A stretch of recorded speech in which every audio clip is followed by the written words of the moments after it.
escritos ahí, los pergaminos, rollos en que él escribió, con el paso de los años se iban deteriorando y iban a desaparecer. Entonces había judíos que se dedicaban a hacer copias de los originales de Moisés. Llegamos al tiempo del Señor Jesucristo y encontramos a los escribas. Los escribas eran judíos que se dedicaban de tiempo completo a hacer copias de las copias de las copias de los originales que ya no existían de la palabra de Dios. Llegamos hasta el año 500 después de Cristo y hasta el 900 y encontramos a los masoretas, que eran judíos que se dedicaban a hacer copias de las copias de las copias de las copias de las copias de los originales de la palabra de Dios, siguiendo varias reglas estrictas para preservar la palabra de Dios. El Espíritu Santo es quien la ha preservado, pero usó a manos judías para preservar su palabra. ¿Me están siguiendo, hermanos? ¿Por qué dice la Biblia judío primeramente? Bueno, porque a ellos vino primeramente la palabra escrita, y de ellos Dios a Israel y al resto del mundo, a quienes tenemos una copia, una traducción de su palabra. Número 2, en cuanto al trasfondo histórico, ¿por qué dice la Biblia judío primeramente? Porque a ellos vino primeramente la palabra viva. Dice la Biblia ya en Juan 1:14, y aquel verbo fue hecho carne y habitó entre nosotros, y vimos su gloria, gloria como el unigénito del Padre, lleno de gracia y de verdad. El Señor Jesucristo vino a este mundo, nació de la Virgen, como usted conoce la historia. Cuando Él vino para comenzar su ministerio aquí, en el ministerio para llegar hasta la cruz, después de nacer de la Virgen, ya tuvo un ministerio en el Antiguo Testamento. Estoy hablando cuando Él vino para llegar hasta la cruz. El Señor Jesucristo tomó carne. Y esa carne tenía que ser o judía o gentil. Señor Jesucristo, hijo de Abraham, de Isaac y de Jacob. Jesucristo naciendo rey de los judíos. Los reyes a propósito no nacen príncipes con posibilidad de acceder al trono alguna vez. Pero Jesucristo nació siendo rey, aunque no nació en los palacios allá en Jerusalén. Pero nació siendo rey de los judíos. Jesucristo nacido bajo la ley, descendiente del rey David. Jesucristo tomó la identidad judía. En otras palabras, Jesucristo es judío. Y no solamente fue judío, sino que sigue siendo judío. Fue arrestado, crucificado, muerto, su cuerpo puesto en la tumba, pero la muerte no podía retenerle por más de 3 días y 3 noches. El Señor Jesucristo resucitó, y cuando lo hizo en carne, y era carne judía. Él no resucitó en espíritu nada más, resucitó en carne y era carne judía. Después de 40 días de haber resucitado, Jesucristo ascendió al cielo y Él está sentado a la diestra del Padre intercediendo por usted, si usted es salvo, y por mí, y lo hace en carne y es carne judía. Cuando Él regrese por segunda vez a este planeta, después del tiempo de la tribulación, va a establecer su reino en Israel desde Jerusalén y gobernará sobre todo el mundo por 1000 años y lo hará en carne y es carne judía. Una pregunta, hermanos, ¿habrá alguna persona aquí que conoce a un judío a nivel personal? Si usted conoce a un judío, levante la mano, por favor. Ok, algunos pocos, muy bien, muy bien. Pueden bajar su mano, hermanos, gracias. Mírenme acá. El Señor Jesús es judío. ¿Alguien conoce a un judío? Levante la mano. No, todavía no hace clic. Mira acá, nadie puede ir al cielo si no conoce a un judío, al Señor Jesucristo. El mejor amigo que usted tiene es un judío, el Señor Jesucristo. ¿Alguien pudo platicar con un judío esta semana? Levante la mano. Ahí están los que oran. Muy bien, muy bien. ¿Por qué dice la Biblia judío primeramente? A ellos vino primeramente la palabra escrita. A ellos vino primeramente la palabra viva. Pero tercero, la Biblia dice judío primeramente, estamos hablando en cuanto al contexto histórico. La Biblia dice judío primeramente porque ellos vino primero el Evangelio. En Mateo capítulo 10, el Señor Jesucristo envió a sus discípulos a predicar, a los apóstoles. Y más adelante envió a los 70, pero les dijo en Mateo 10, por camino de gentiles no vayáis y en ciudades samaritanos no entréis, sino ir antes a las ovejas perdidas de la casa de Israel, y yendo a predicar diciendo el reino de los cielos se ha acercado. Lo que Cristo estaba diciendo es que los mandó a predicar, pero dijo no vayas con judíos, no vayas con gentiles. Ni siquiera con samaritanos, que era una mezcla de judíos y gentiles. Había que llevar el evangelio a la casa de Israel primeramente. Es interesante, tenemos la gran comisión en la iglesia de predicar el evangelio a todo el mundo. Marcos 16:15 aclara a todo el mundo y a toda criatura. A cada criatura tenemos que predicar el evangelio. Ahí hay un mandato implícito de que tenemos que llevar el evangelio a los judíos, porque los judíos viven en este mundo y son criaturas. Pero además tenemos una relación directa con el evangelio, de llevar el evangelio al judío primeramente, un mandato implícito. No solamente explícito, sino implícito. Déjeme trato de ilustrar esto. Habrá 4 jóvenes que me ayuden, por favor. Los adolescentes van a estar enojados conmigo, pero hay 2 jóvenes que me ayuden. Usted, hermano, ven, ayuden, por favor. 4 jóvenes que me ayuden. Venga, joven, ven acá. Pásenle acá, por favor. 2 más. Venga, joven, venga. Uno más, por favor. Venga, hermano. Gracias. Pase aquí al frente. Deje trato de ilustrarle este asunto, mis hermanos, porque hay confusión en cuanto a esto de al judío primeramente. Nadie es llamado a un solo grupo de personas. Nadie es llamado nomás a los judíos. Nuestra iglesia en Tel Aviv, la mitad de la iglesia son gentiles, son africanos, y tenemos sudamericanos y asiáticos, incluso algunos europeos. Pero la Biblia nos manda a judío primeramente. Déjenle, le enseño el contexto bíblico de qué es a judío primeramente. Vamos a suponer que él es gentil. Míreme acá. Y él es judío. Él es gentil y él es judío. ¿Me están siguiendo? ¿Él qué es? Gentil. Otra vez. ¿Él qué es?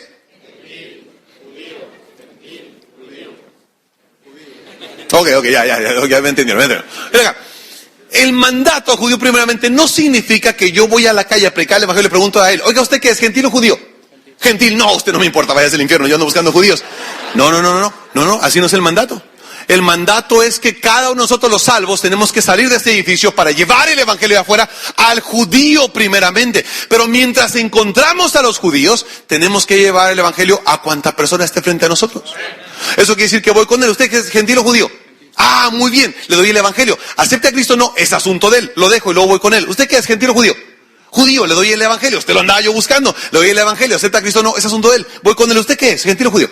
Ah, muy bien, le doy el evangelio. ¿Acepta a Cristo? No, es asunto de él. Luego voy con él. ¿Usted qué es, gentil o judío? Ah, usted lo andaba yo buscando. Le doy el evangelio. ¿Acepta a Cristo? No, es asunto de él. El problema es este. Vengan los gentiles para acá. Los gentiles nada más. Vengan para acá. Aquí al frente. El problema es que esto es lo que hemos hecho en la iglesia. Vamos a ganar almas, pero nomás a ellos, los gentiles. Y los judíos, eso no nos importan. Ni sabemos dónde viven, ni sabemos qué piensan. Si los encontramos en la calle, les sacamos la vuelta, no hablamos con ellos, no nos importan, no los buscamos, no nos interesan. Estamos haciendo exactamente lo contrario a lo que Cristo nos mandó. Al judío, primeramente. Si no vas a ir al judío primeramente, aunque sea ver al judío al último. Pero hay que llevar el evangelio a los judíos. ¿Me están siguiendo? Señor, por favor, aquí mi gente, y estoy aquí, Señor, nosotros aquí, quién sabe, se va al infierno, pero Señor, aquí, a eso sí, Señor, bendíceme, bendice mi iglesia, bendice mi trabajo, bendice mis hijos, bendice mi marido, Señor, pobrecito, pero eso se va al infierno, pero bendícenos. Así no funciona. ¿Me están siguiendo? Al judío, primeramente. Dios ama a todo el mundo. Tenemos que salir a buscarlos a ellos y evangelizar a cuanta persona esté frente a nosotros. ¿Me están siguiendo? Pueden tomar asiento, jóvenes. Gracias, mis hermanos. ¿Por qué dice la Biblia judío primeramente, mis hermanos? Primero, por el trasfondo histórico de la declaración. Segundo, la Biblia dice a judío primeramente, mis hermanos, porque los judíos están perdidos. Vean su Biblia, Romanos 3, por favor. Romanos capítulo 3, por favor, versículo 9 en sus Biblias. Romanos 3, 9, mis hermanos, por favor. Los judíos están perdidos. Romanos 3, 9. Dice ahí, ¿qué pues? ¿Somos nosotros mejores que ellos? En ninguna manera. Pues ya hemos acusado a judíos y a gentiles que todos están bajo pecado. Como está escrito, no hay justo ni a uno. Mira acá, muchos cristianos no evangelizan a judíos, ni los buscan, ni tienen un esfuerzo por ellos, porque piensan que todos los judíos son salvos. Los judíos es el pueblo escogido de Dios, Dios les ama, Dios les ha dado promesas y pactos, que Cristo es judío, cuando Él venga van a ser salvos todos los judíos, tienen el milenio enfrente, después de la tribulación, todos los judíos son salvos. Eso no es cierto.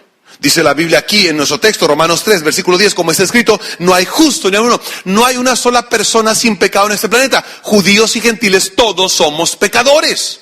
¿Me están siguiendo? Ahora, ¿qué pasa cuando un pecador, gentil o judío, muere sin Cristo en su corazón? ¿A dónde va? ¿Al cielo o al infierno? Hábleme, ¿a dónde va? ¿Al cielo o al infierno? Al infierno, ¿por qué? Porque estamos perdidos sin Cristo. ¿Me están siguiendo? Los judíos, entienda algo, el judaísmo en cualquiera de sus presentaciones no es bíblico. El judaísmo no es de Dios, es un invento. Para que me entienda, el judaísmo en cualquier presentación es una secta.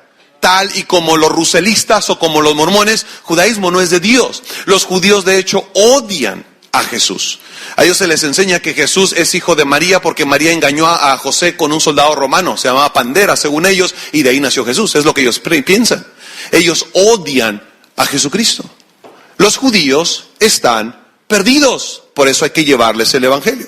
Ahora, la Biblia sí profetiza una conversión nacional de Israel. La Biblia profetiza en Ezequiel 36, Ezequiel 39, Salmos 110, Romanos 11, 26. Luego todo Israel será salvo. Pero eso sucederá en la segunda venida de Cristo. Según Zacarías, cuando Jesucristo venga por segunda vez, va a venir para establecer su reino. Y cada judío que esté vivo en cualquier parte del mundo va a ser salvo, va a ser creyente en Jesucristo. En un instante, en un solo día.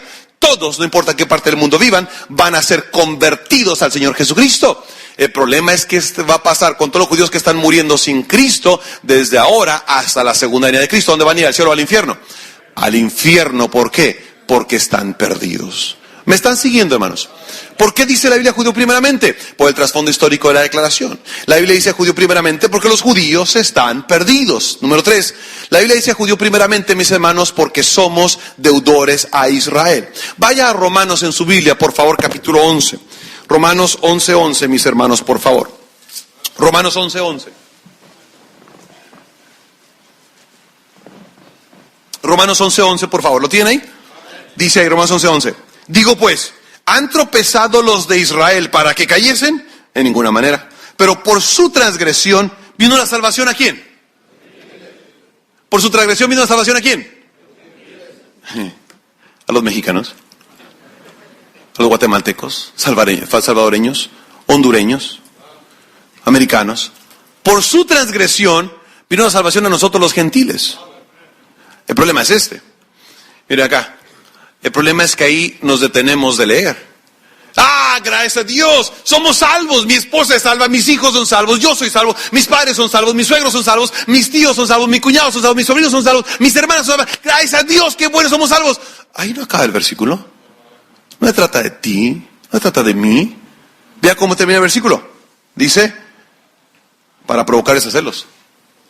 Es interesante, esto de recortar versículos, está como cuando escuchamos predicación sobre Romanos 1:16, y muchos predicadores hemos usado el versículo, y algunos dicen, hermanos, el evangelio es el poder de Dios para salvación a todo aquel que cree, y le cortan el versículo, ahí no se acaba el versículo, punto y coma, y sigue diciendo, al judío primeramente, y también al griego. No puedes hablar del poder que el evangelio tiene, cortando el versículo.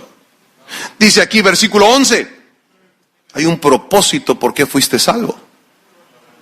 Para provocar esos celos. Vea por favor, ahí mismo Romanos 10, versículo 19. Propósito revelado, Romanos 10:19. También digo, ¿no ha conocido esto Israel?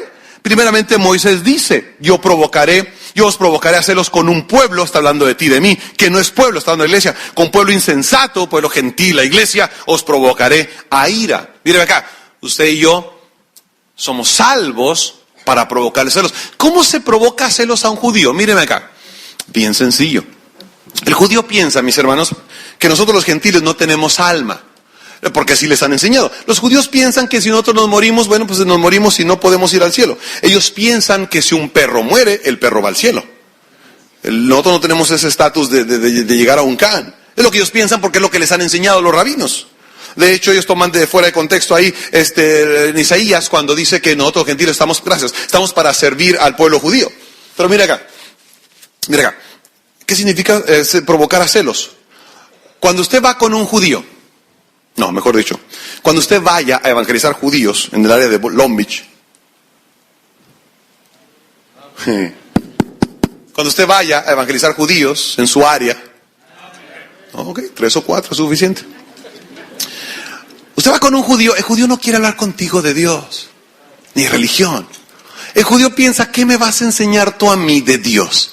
Si cuando Dios nos estaba dando la ley en el Sinaí, ustedes andaban adorando piedras, se le hincaban a cualquier santito que les hacían, andaban adorando la lluvia. ¿Qué me vas a enseñar tú a mí de Dios? Pero cuando vamos y hablamos con un judío, tratamos de hablar con un judío, le decimos, mire señor judío, mire señora judía, somos pecadores, estamos condenados al infierno, necesitamos sacrificio de sangre para ser salvos, según Levítico 17, Éxodo 12, necesitamos sacrificio de sangre, y ese sacrificio lo hizo Dios y fue el mismo hecho en carne, Isaías 53 y otros versículos. A propósito, esta historia no la inventó Roma, nos la dijo Moisés, y nos la dijo David, y nos la dijo Isaías, y nos la dijo Daniel, y nos la dijo el profeta Jeremías. Ustedes no lo dijeron eso a nosotros, los de allá viene esta historia que les estoy contando. Pecadores, condenados, damos un sacrificio de sangre, Dios mismo hecho carne, el Señor Jesucristo, y por último tenemos que pedirle perdón y salvación. Ahora, yo sé que usted no cree esto que le estoy diciendo, pero ya leíste el Evangelio. Yo sé que usted no lo cree, pero ¿sabe qué? Cuando me dijeron esa historia a mí, yo la creí. Y cuando la creí, fui salvo. Y mi vida cambió. Mi manera de pensar cambió, mi manera de hablar cambió, mi manera de vestir cambió, mi manera de entender la vida cambió. Tengo paz con Dios y el día que muera, yo voy al cielo.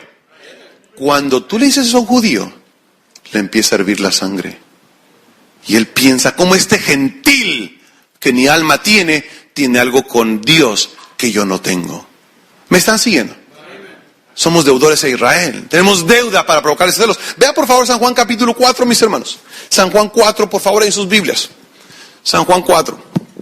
Vea el versículo 22. El Señor Jesucristo hablando con la mujer samaritana, ahí en San Juan 4.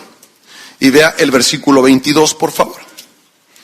San Juan 4, 22. ¿Lo tiene? Vosotros adoráis lo que no sabéis.